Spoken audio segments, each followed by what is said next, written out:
Bem-vindos a mais um Simplificando TI. Hoje nós vamos explicar o que é BIOS e UEFI. São basicamente a mesma coisa, a mesma aplicação, apenas que a UEFI é uma versão mais nova da BIOS. E somente lá no final que eu vou dizer exatamente quais são as diferenças entre os dois. Vamos ver, como sempre, de maneira bastante simples, o que é uma BIOS. BIOS e UEFI são duas siglas em inglês. O pessoal fala em inglês, chama BIOS em vez de BIOS, mas se você quiser aportuguesar, eu vou usar o aportuguesamento nesse vídeo. São dois pedaços, dois componentes dos equipamentos que se preocupam em dar o pontapé inicial no equipamento. Então, se eu tenho uma coisa muito simples, uma geladeira, um forno de micro-ondas, eu não tenho um software sofisticado, então eu não tenho esse tipo de coisa. Agora, quando eu tenho, por exemplo, um computador ou um desktop, quando um fabricante de computador faz um hardware, ele não vai se preocupar em fazer isso só para um sistema operacional. Ele quer criar algo genérico. E a mesma coisa, quando um fabricante de software, alguém está desenvolvendo um software, vai desenvolver, ele não quer desenvolver só para um tipo de hardware. Tem aplicações especiais, por exemplo, quando a NASA vai fazer um novo satélite, talvez ele faça um software específico para aquele hardware, mas é diferente. Quando a gente está aqui num mercado mais complexo, a gente tem essa necessidade de fazer uma coisa genérica. E aí a BIOS, ela fica no meio do caminho entre o hardware e o sistema operacional. O que a gente precisa lembrar é que existem diversos tipos de sistema operacional e a coisa já foi muito pior. Hoje em dia tem basicamente o Windows e o Linux, o macOS é uma versão do Linux, o Android também é uma versão do Linux, mas já existiram outros tipos de sistemas operacionais e todos eles tinham exatamente essa mesma característica. Quem fabricava o hardware queria poder usar, que o cliente dele usasse qualquer sistema operacional e vice-versa. Então, a função da BIOS é dar o pontapé inicial do hardware, fazer a inicialização.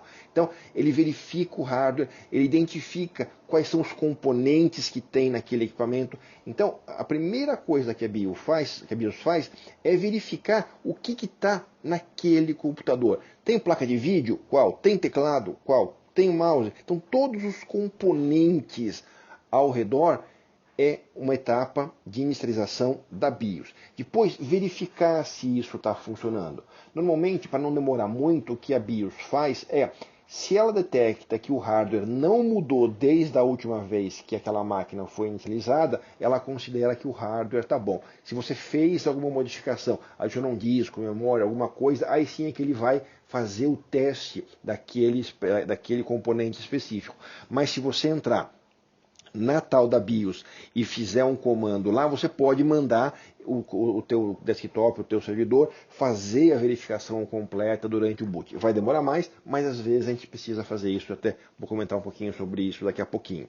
Então, ele identifica o hardware, verifica, ele configura a placa-mãe, a motherboard. Então, alguns parâmetros que você pode mudar na placa-mãe também é nessa BIOS, é nesse software, nesse momento que ela é feita. Então, eu ainda nem entrei no sistema operacional, eu ainda estou inicializando meu computador, meu servidor, meu desktop e a BIOS já está fazendo isso tudo. A partir daí, a BIOS ela identifica, ela procura um disco que tenha um sistema operacional e passa o controle para esse sistema operacional. Então, a partir daí, a BIOS morre. Então, é importante saber disso, que a BIOS ela só entra quando você liga o equipamento e, a partir disso, quando ela passa para o sistema operacional o controle, ela deixa de existir, ela deixa de influenciar o equipamento.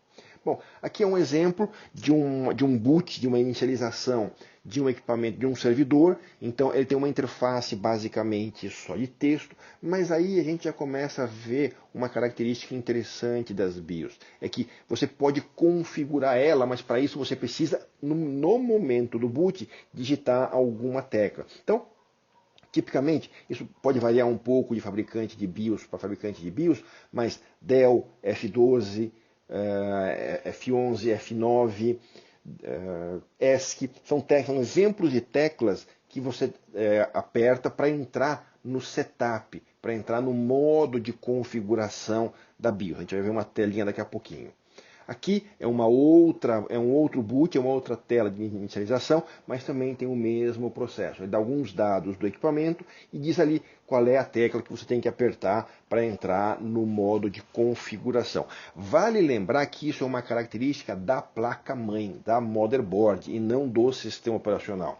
Então, se você quiser descobrir exatamente qual é a tecla para entrar na configuração do seu equipamento, você tem que procurar um manual da placa-mãe, o manual do fabricante do hardware. Aqui já é um exemplo onde a gente já está dentro da tela de configuração. Essa é uma tela em modo texto, então tipicamente nesse caso a gente usa as teclas para esquerda, para direita, para cima e para baixo, o Enter e a barra de espaço para fazer as configurações. Nesse caso aqui, o que a gente está fazendo? A gente está fazendo a configuração da sequência de boot, que é uma das principais coisas que a gente vai fazer no setup de uma BIOS. Quer dizer, para o hardware, olha, o hardware, seguinte, essa máquina aqui tem vários sistemas operacionais e você vai fazer nesta sequência. Primeiro testa nesse aqui, depois nesse e depois nesse. Nesse caso aqui, qual é a sequência que está aqui? Primeiro o disquete, o flop disk, depois o hard drive, depois um CD-ROM. Como é que eu costumo deixar, por exemplo, no meu desktop, nos servidores, quando eu trabalho? Eu coloco o primeiro boot sendo o USB e o segundo sendo o HD. Por quê? Bom, quando eu vou deixar meu equipamento, eu não vou instalar sem nenhum pendrive, ou pelo menos sem nenhum pendrive que tenha um sistema operacional. Eu posso deixar ali um pendrive que tenha só os meus arquivos, que eu não vou ter problema nenhum. Então, quando eu vou inicializar, ele primeiro tenta botar via USB, não acha nenhum USB com o sistema operacional, vai para a segunda opção, que é o HD, e aí ele consegue botar. Mas se algum dia eu tiver algum problema na minha máquina e precisar colocar um pendrive ali com um Linux, por exemplo, para um boot de emergência. Ou mesmo, eu tenho o meu desktop Windows, mas eu quero fazer alguma experiência em Linux, eu simplesmente vou lá, espeto o meu pendrive com Linux e booto, que ele já vai automaticamente entrar. Por quê? Porque a primeira opção que eu deixei é o USB. Vale lembrar que uma vez que você configura a BIOS, você salva e aí você não precisa mais voltar a configurar. Aí você pode falar, bom, mas por que você faz isso? Por que você simplesmente, na hora que você precisar botar via Linux, por que você não entra na BIOS e faz isso? É porque dessa forma fica mais rápido e fica mais fácil. Eu não preciso ficar toda hora entrando na BIOS, mandando botar via USB, mandando botar via disco, via USB, via disco. Eu deixo dessa forma e assim fica mais cômodo para mim. Mas eu estou contando isso mais para vocês entenderem como é que funciona a configuração, por exemplo, dessa sequência de boot da BIOS. Ela serve para isso, para dizer aonde é que o hardware vai procurar o sistema operacional. E aí, no primeiro que ele acha, ele joga para o controle para esse sistema operacional e acabou. Então, se eu tiver no meu computador um pendrive com Linux e um HD com Windows e a minha sequência de boot for USB e depois o HD, ele vai acabar botando no Linux porque é o primeiro da lista. Bom, continuando aqui. Aqui é um outro exemplo, uma outra tela de configuração da BIOS. Essa é de um servidor. Então, quando você trabalha com servidores, normalmente as telas de configuração são essas. São em modo texto, você usa as setas, barra de espaço e o Enter. É uma coisa um pouco mais crua.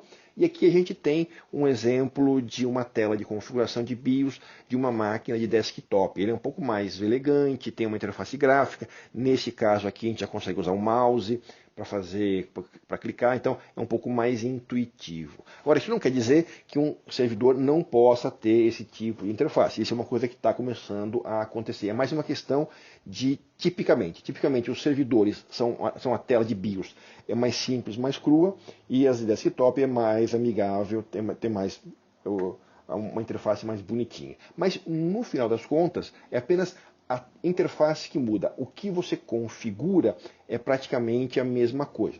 É importante lembrar que essas interfaces, de novo, elas não têm nada a ver com o sistema operacional. Não importa se eu tenho Windows, se eu tenho Linux. Na verdade, eu nem preciso ter instalado nenhum sistema operacional e eu já tenho essas telas nos meus equipamentos.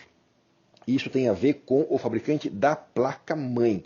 Então, se eu tenho um equipamento, um notebook que já vem de um certo fabricante, é óbvio, a placa-mãe é desse fabricante, o teclado, o monitor. Agora, por exemplo, eu tenho uma máquina montada, a tela de interface de configuração da BIOS é da placa-mãe. As opções que eu tenho na BIOS são da placa-mãe. E se eu tiver que buscar a documentação, eu vou buscar na internet no fabricante da minha placa-mãe e com o part number, com o modelo da placa-mãe que eu estiver usando. Isso é importante porque é lá, é a placa-mãe que tem armazenado esse software que faz esse boot inicial. Bom, o que a gente usa, o que a gente pode fazer de configuração numa BIOS? Novamente, isso depende do fabricante, mas tipicamente esses são os 3 tipos de configuração mais típicos que você vai ter. Primeiro, como eu falei, a sequência de boot, aonde que a placa-mãe vai buscar o sistema operacional para inicializar. É importante tomar cuidado com isso. A gente tem que colocar corretamente, pensar um pouquinho, né, quais são as opções que eu tenho na minha máquina. Então, como eu falei, no meu caso eu coloco o USB e depois o HD. Agora, se eu tenho medo que alguém venha com um pendrive e coloque no servidor da empresa um vírus, então talvez eu queira fazer o inverso. Eu quero deixar primeiro no HD e não deixar botar via USB. Então, tem que ter esse tipo de conceito, tem que ter esse tipo de estratégia. Depois eu posso criar grupos de disco RAID. Bom, RAID, para quem não sabe, é uma forma de você agrupar vários discos.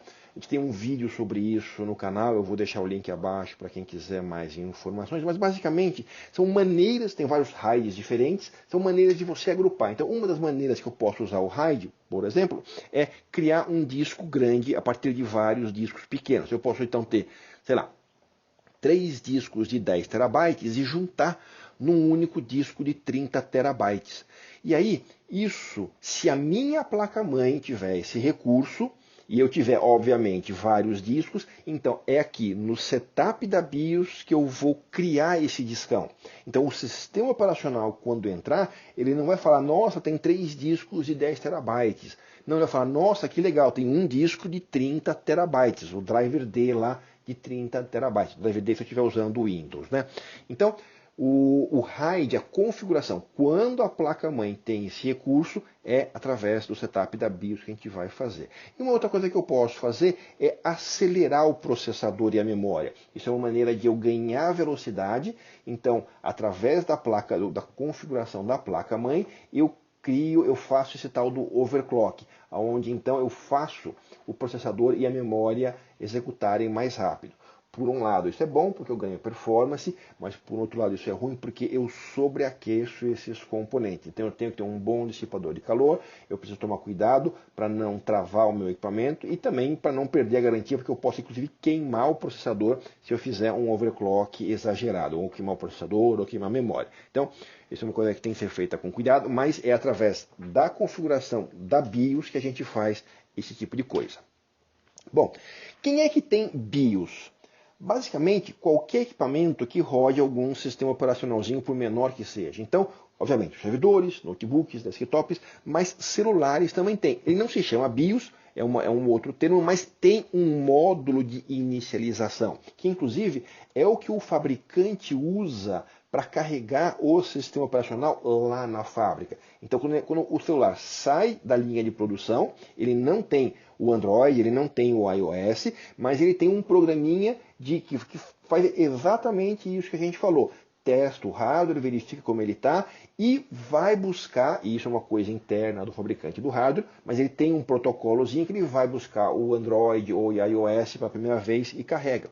E é através desse programinha de inicialização que os fabricantes conseguem dar suporte técnico. Quando, por exemplo, um celular trava, algum celular congela, ele pode tentar, se o equipamento nem estiver funcionando, se for apenas um problema de falha de gravação, por exemplo, na memória, o fabricante pode tentar recuperar o aparelho celular.